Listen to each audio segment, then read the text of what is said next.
V Domu kulture Kamnik je popoldne potekal slovesen podpis pogodbe med občino Kamnik in UNICEF-om Slovenija, s katerim je Kamnik postal otrokom prijazno UNICEF-ovo mesto.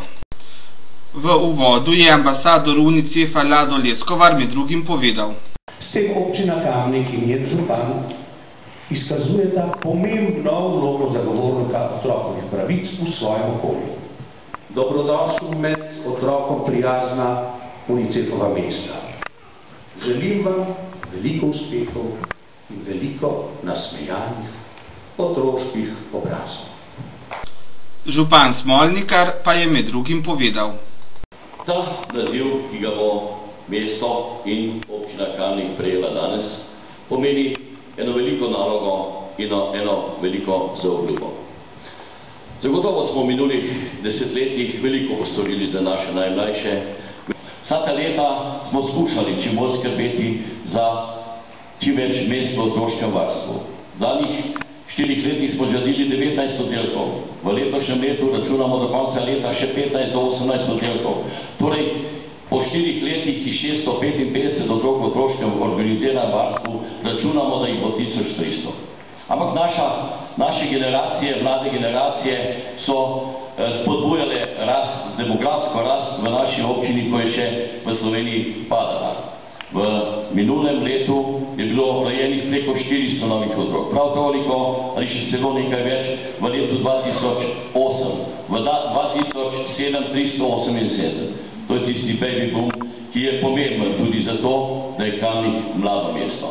Mi se zavedamo, da nismo dovolj storili, ampak vendarle danes želi vsak od staršev pisati svojega otroka v otroško varstvo. Mi smo še z drugimi ukrepi skušali tudi omiliti to hitro rast, to, kar želimo, da seveda pospešimo in pomagamo tudi staršem, ki v hitrem tempu morajo skrbeti predvsem za to, da so na delovnem mestu čim bolj zaposleni v smislu optimizacije njihovega ustvarjanja in seveda, da v tistem trenutku ne razmišljajo, kako je z njihovimi najmlajšimi. Zakaj govorimo o tem? Zato, ker so me pred 2 dneva novinarji klicali, da nimamo rešenega otroškega varstva, da ne zaslužimo tega naslova UNICEF-ovo prijazno mesto najmlajšim. Mislim pa, da smo veliko storili tudi na drugih področjih. In kako se glasi listina? Župani in županje, ki jih je UNICEF imenoval zagovorniki otrok, slovesno zaobljubljamo, da bomo spoštovali in izpolnjevali zapisane zaveze v newyorškem dokumentu in s konkretnimi akcijami omogočili razvoj mest po meri otrok.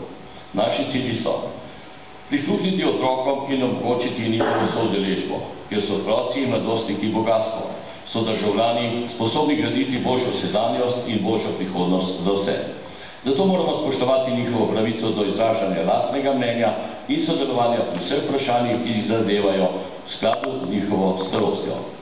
Ohraniti planet za otroke, ker moramo zaradi boljše kakovosti življenja sedanjih in prihodnjih generacij zavarovati svoje naravno okolje z vso raznolikostjo življenja, lepoto in naravnimi viri. Tretjič, upoštevati slehernega otroka, ker diskriminacija povzroča nepretrgan krog socialne in ekonomske izključenosti ter onemogoča polni razvoj otrokovih potencialov. Sledila je predaja UNICEF-ove zastave strani domžalskega župana. Izročam po tradiciji UNICEF-a iz roke župana mesta, ki je bil sprejet v to elitno druščino pred vami, to zastavo. Ne bo edina. Verjamem, da boste naročili še toliko, kamorkoli boste želeli obesiti, s ponosom nosite in predvsem izpolnjevajte še naprej vse te zaveze, ki smo jih danes slišali. Če ne bo šlo drugače, bomo pa to naredili skupaj. Čestitke.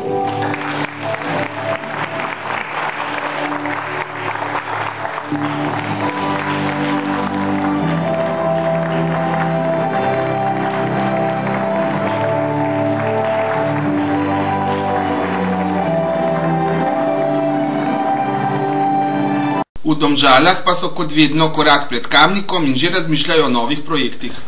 Vsak dan se najde nekaj novega, vsak dan je potrebno nekaj narediti ne samo za otroko prijazno mesto, ampak vsem občanom, predvsem pa v zadnjih časih tudi za starejše. Malo bo podobno, kot je za otroci, in mi postavljamo že projekt starejšim prijazno mesto in invalidom prijazno mesto. Skratka, poskusili bomo biti prijazni do vseh.